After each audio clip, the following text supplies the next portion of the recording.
Hello दोस्तों, स्वागत है आपका एफटी गुरुकुल में। तो आज हम लोग बीपीएससी टीआरई 4.0 के पीआरटी के लिए हम लोग स्ट्रेटजी वीडियो लेकर आए हैं। इसमें हम लोग माइक्रो टॉपिक का वेटेज से लेकर ट्रेंड एनालिसिस, पीवाईक्यू सब कुछ समझेंगे। आपको किस सेक्शन से कितना क्वेश्चन आ रहा है, कहाँ ज़्यादा आपको पढ़ना है, क्या छोड़ना है।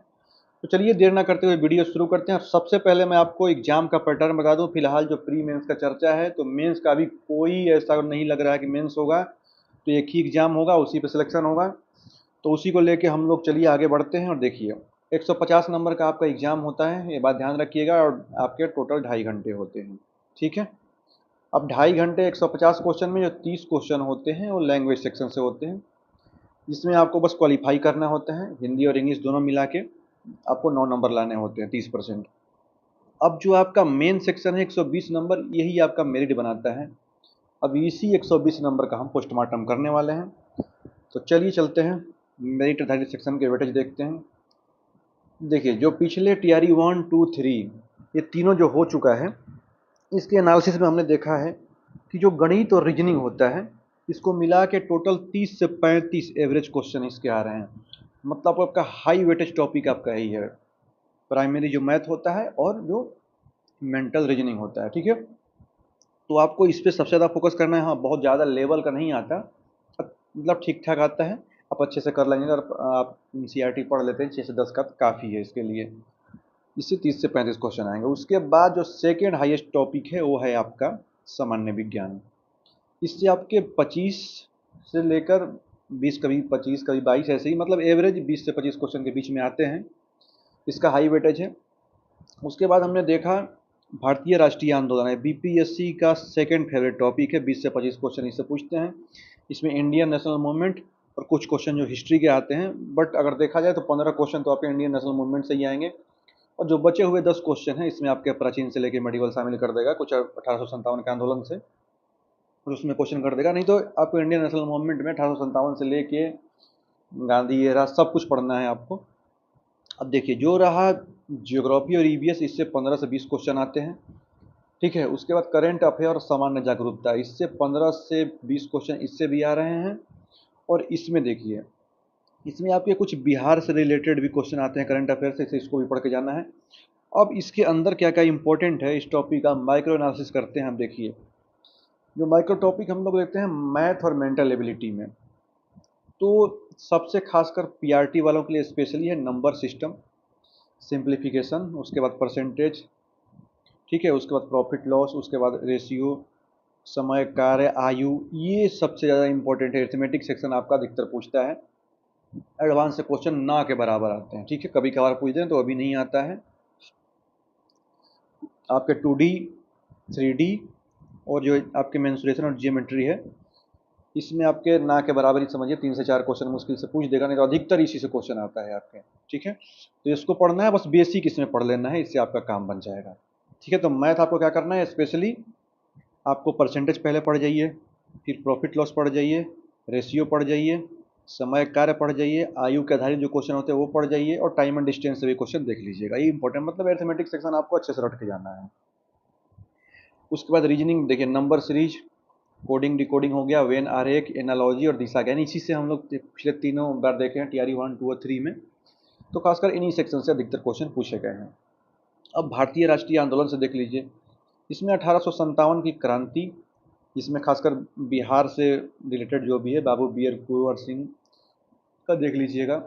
फिर छपरा से किसने आंदोलन किया, संथाल विद्रोह, सब कुछ मतलब, ठीक है। जनजातीय विद्रोह, संथाल, मुंडा, ये सब कुछ अच्छे से पढ़ के जाना है। अब इसमें इम्पोर्टेंट ज़्यादा आपका क्या है ये जान लेते हैं। देखिए गांधीयन एरा, इसको एकदम रट के चले जाइएगा। और भारतीय राष्ट्रीय आंदोलन, इससे क्वेश्चन खूब पूछ रहा है। अब मान लो कोई एग्जाम्पल ही पूछ दिया कि वंदे मातरम कौन से अधिवेशन में गाया गया था, तो ये सब क्वेश्चन आपको आना चाहिए। बोल देगा कि रामगढ़ अधिवेशन जो हुआ था उसकी अध्यक्षता किसने की थी, या फिर प्रथम जो बिहार में अधिवेशन हुए थे वो किस सन को हुए थे, कि इसने अध्यक्षता किसने की थी। तो ऐसे क्वेश्चन बहुत पूछते हैं, ठीक है। और जनजातीय आंदोलन में मुंडा, संथाल, इससे खूब क्वेश्चन पूछता है। फिर सामाजिक धार्मिक सुधार आंदोलन पढ़ के चले जाइएगा। अब हम लोग देखते हैं भूगोल और पर्यावरण से। देखिए तो भूगोल और पर्यावरण में हमने देखा कि ईवीएस 3 से 5 कक्षा के तक पढ़ लेंगे, एससीईआरटी और एनसीईआरटी का, इसमें पर्यावरण अध्ययन की किताबों से तथ्य होता है, भोजन, आश्रय और जल संचरण। ईवीएस की बुक देखिए, एनसीईआरटी ही ले लीजिए खासकर, वही पढ़ लेंगे, उससे आपका काम बन जाएगा। कुछ एससीईआरटी भी देख सकते हैं। स्पेशली आपको भूगोल में क्या पढ़ना है, इसमें सौर मंडल, भारत का भौतिक स्वरूप जिसमें हो गया पहाड़, हो गया नदियाँ, हो गया वायुमंडल की परतें होंगी, इसको अच्छे से पढ़ के जाना है। अब देखते हैं हम लोग सामान्य विज्ञान, जिसमें 20 से 25 प्रश्न आते हैं। तो इसमें सबसे इम्पोर्टेंट है वो बायोलॉजी है। इसमें आपके विटामिन्स, खनिज की कमी से होने वाले जो रोग होते हैं, मानव ये पाचन तंत्र हो गया, श्वसन तंत्र हो गया, फिर पौधे के प्रकार हो गया, ये भी एससीईआरटी और एससीईआरटी आपके लिए पर्याप्त है, इसे पढ़ लेंगे काम बन जाएगा। तो सबसे हाईएस्ट मतलब अगर 10 नंबर 10 से 12 क्वेश्चन तो आपका बायोलॉजी सेक्शन ही ले लेता है, और आधे में आपका जो भौतिकी और रसायन पूछेगा। तो भौतिकी रसायन में जो एसआई मात्रक हो गया भौतिकी में, फिर प्रकाश से क्वेश्चन खूब लेता है, ध्वनि से, मूल सिद्धांत हो गए, और जियोमेट्री उसमें देखिए जो आपके केमिस्ट्री हो गई, इसमें अम्ल क्षार लवण से क्वेश्चन उठाता है, दैनिक जीवन में जो रसायन यूज होता है। और करंट अफेयर में पिछले 6 महीने का करंट अफेयर पढ़ लेते हैं, कोई वीडियो देख के इसमें बहुत ज़्यादा उलझने की जरूरत नहीं है। इसमें पुरस्कार हो गया, खेल हो गया, और बिहार से रिलेटेड भी पढ़ लीजिएगा। अब बिहार स्पेशल में खासकर बिहार का बजट, बिहार का भौगोलिक विस्तार और जनगणना से रिलेटेड क्वेश्चन पूछता है, ठीक है। तो इसको अच्छे से करके जाना है। बाकी आपको मॉक टेस्ट डेली लगाना है, मॉक टेस्ट से ही आपका टाइम मैनेजमेंट से लेके पता चलेगा कि एक्यूरेसी कितनी हो रही है, कितनी कहाँ गलतियाँ हो रही हैं, कहाँ आपको पढ़ना है। और हाँ, जो लोग मैथ में आपका मैथ कमज़ोर है, एक बेसिक मैथ आप चाहें तो आर्य अग्रवाल से कोई भी बुक, उसका बेसिक मैथ हल कर जाइए, बहुत टफ क्वेश्चन नहीं पूछता, इजीली पूछता है। या फिर 6 से 6, 7, 8, 9, 10 का भी मतलब नहीं पूछेगा, बहुत यही 10 6 से लेकर 8 तक पढ़ लेंगे मैथ, वो भी काफ़ी है बहुत। हाँ, आपको जो अरिथमेटिक सेक्शन मैंने बताया, आप रेलवे हो गया, एसएससी हो गया, क्वेश्चन देख लेंगे, जो इजी इजी क्वेश्चन ही पूछते हैं, बेसिक मैथ पढ़ लेंगे, उससे आपका काम बन जाएगा। बाकी जो क्वालिफाइंग पेपर होते हैं, इसमें 8 नंबर आपका इंग्लिश पूछेगा, और 22 नंबर में आपका हिंदी, उर्दू, बांग्ला जो भी आप सिलेक्ट करेंगे। इसमें 9 नंबर आप इजीली क्वालिफाई कर लेंगे, जिसमें आपको हिंदी से तो संधि, समास, विलोम, पर्यायवाची, मुहावरा आदि फोकस करेंगे, तो इसी से आपका क्लियर हो जाएगा। और इंग्लिश सेक्शन में अधिकतर देखा गया कि आर्टिकल इनका फेवरेट है, प्रीपोजिशन और वोकैबुलरी से क्वेश्चन पूछे जाते हैं, ठीक है। तो ये बात ध्यान रखिएगा कि अगर इसमें फेल हो जाते हैं तो फिर आपका पेपर चेक नहीं होगा।